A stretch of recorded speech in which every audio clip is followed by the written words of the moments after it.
Well, we've had some really quite heated, interesting conversations this afternoon about the difficulties of transcending specialisms and disciplines. And I just wonder how you dealt with this and how you've dealt with this in some of your own work. Well, I suppose I take what may be the rather flabby position that, there is no ideal Platonic version of global history. How could there be? Yes. We all have different skills. None of us, however erudite, knows every language. We can only focus on a certain small area. We can only develop certain specializations. And of course, we all tend to assume that the kind of history we like doing is an obvious way to set about it. I mean, it doesn't worry me, as I tried to say this morning, if at this stage, particularly when this is still a very fast developing area, it doesn't worry me if we just regard global history as an umbrella, yes. A practice which, as Chris Bailey said this morning, encourages people to speak to each other, to exchange information, to enlarge their normally quite narrowly funneled intellectual concentration. Yes. Maybe a further way of doing this is to discuss how we started having some of those conversations. Perhaps you could say just a little about how you made that road from Britons to the ordeal of Elizabeth Marsh, and maybe on to the research that you're doing now. Right, and I will yes. Reciprocate. How did I make the journey? Well, in fact, already in Britons, one of the things that I was concerned to do was to get away from the somewhat inward-looking view of British history, which was in fact often English history, which flourished both on the right and on the left for about 25 years after the Second World War. And Britons is now in terms of global history interests now, Britons can read like a very conservative text. But when I published it in '92, it was quite extrovert and deliberately so. And then I moved on to writing Captives, which was a way of reappraising British Empire by looking at Brits, particularly quite low-level ones, who lost out in empire, who got captured or disadvantaged or killed or lost money in North America, in the Indian subcontinent, in North Africa, in Afghanistan. And I did that deliberately to, horrible word, problematize notions of not just British imperial power, but imperial power generally. I mean, as recent events in Iraq remind us, however powerful an invading polity is, it's likely to suffer captivities, it's likely to encounter all kinds of vulnerabilities. Even more in the 17th and the 18th century, which I was interested in, these invading European empires, and indeed invading Ottoman empires, experienced people who were constantly changing sides. And those kind of stories have been lost in the rather nationalistic histories of empire. And I wanted to explore them, and it was through investigating those lost lives in a way that I became interested in the biographical method as a means of exploring transnational, transcontinental conflicts, convergences, crossings over. Yes. And that's what I developed with Elizabeth Marsh. Just what was her world journey? Was it a journey to others like herself? She has the encounter with the Sultan in Tangier. That is that perhaps the only real encounter she has with another culture? She travels the world, but she stays amongst the similar people. Is it a story of empire, or is it a story that's global? as we were told repeatedly, and I'm fully willing to endorse this today, that nobody writes global history in the sense of giving the same kind of attention to every part of the globe. It is impossible, and clearly Elizabeth Marsh doesn't do it. And as John Darwin pointed out in his review of the book, what is interesting about Marsh is not just where she goes and how far she goes, but where she doesn't go, that she doesn't get into the inner regions of the Indian subcontinent, because hardly any Europeans did at that time. She doesn't go deep into China, she doesn't go into China at all. So the areas where she doesn't go are as important as the areas that she does.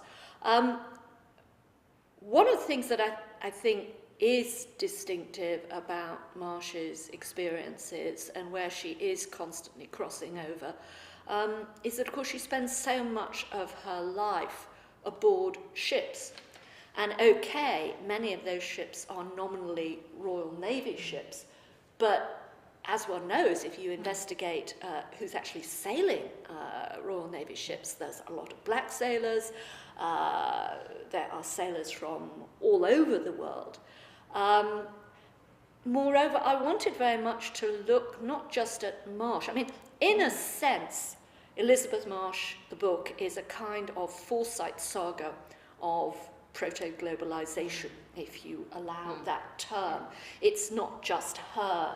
I also spun in her husband, James Crisp, who in many ways does encounter things far more brutally and diversely, and has far more languages than she acquires, and also her father and her uncle and these distant cousins.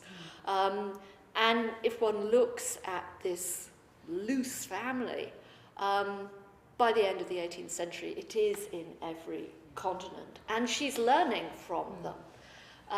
So Marsh is the continuing presence in the book, but she's also, in part, an excuse for me to explore a family, which is not as remarkable as superficially it may seem, I think. Yeah.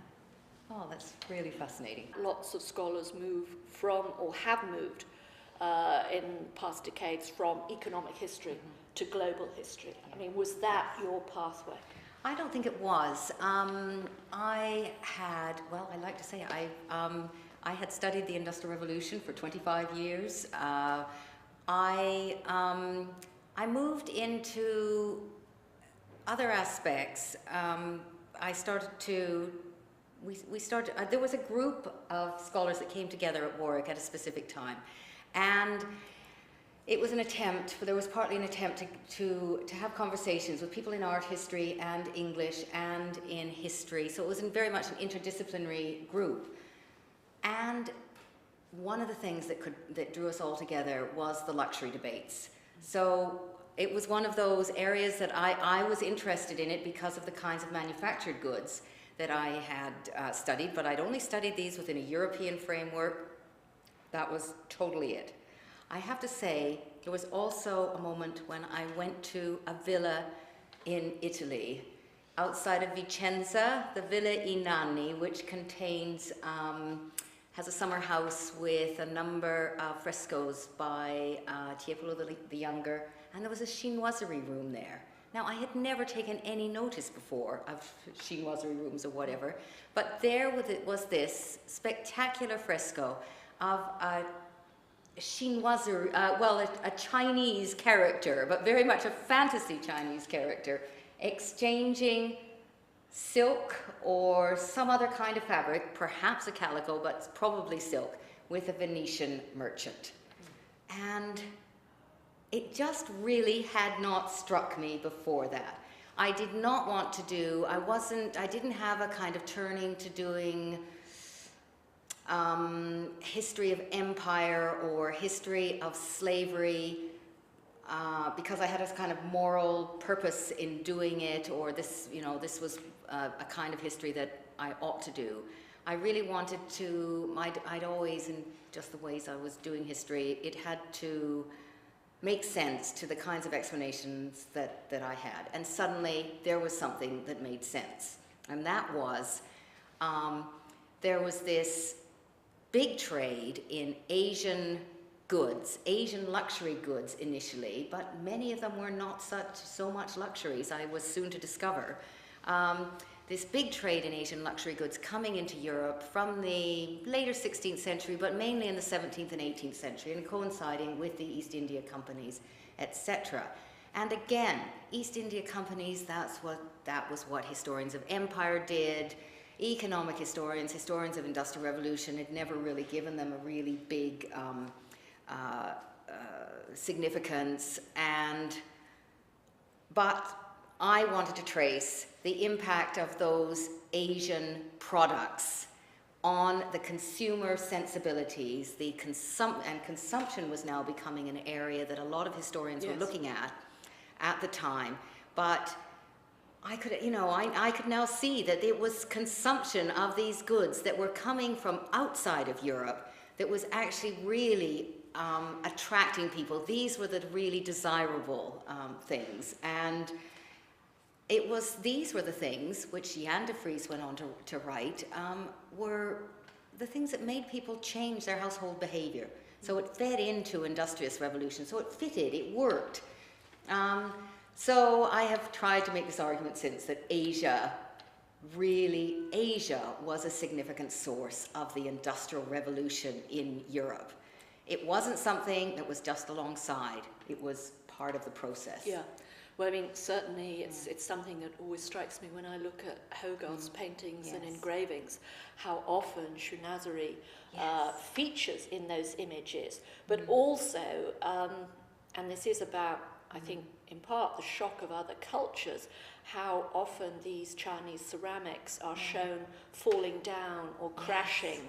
And, you know, I think what this says about the impact of these then quite startling but desirable goods on imagination at that time is very striking. This is one of the areas that I just don't think that a lot of economic historians had really taken on board. When they talked about international trade and the impact of international trade, all they were interested in was exports.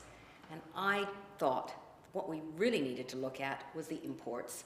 And they not only had a huge impact on imagination, on cultures at the time, but also on production processes in Europe itself. And we can take that back. Well, there's all this sort of back and forth, of course, because, well, we get the imitation of those Chinese porcelains in Europe. We get Wedgwood emerging, and I was there not so long ago. Factory that had once had 300 people working in the high design end of it now has about 8 people working in it, and the production has now all been sent to Southeast Asia. So it swings and roundabouts. And of course it wasn't just ceramics, it was hair. I mean, I think that's one of the things that someone told me in the India office, having gone through the early East India Company letter books, you will know this, that quite a lot of Chinese hair gets exported to England from the late 17th century, certainly, to be made into wigs. Yes. So in some of these grand 18th century court portraits, English people will be wearing Chinese hair.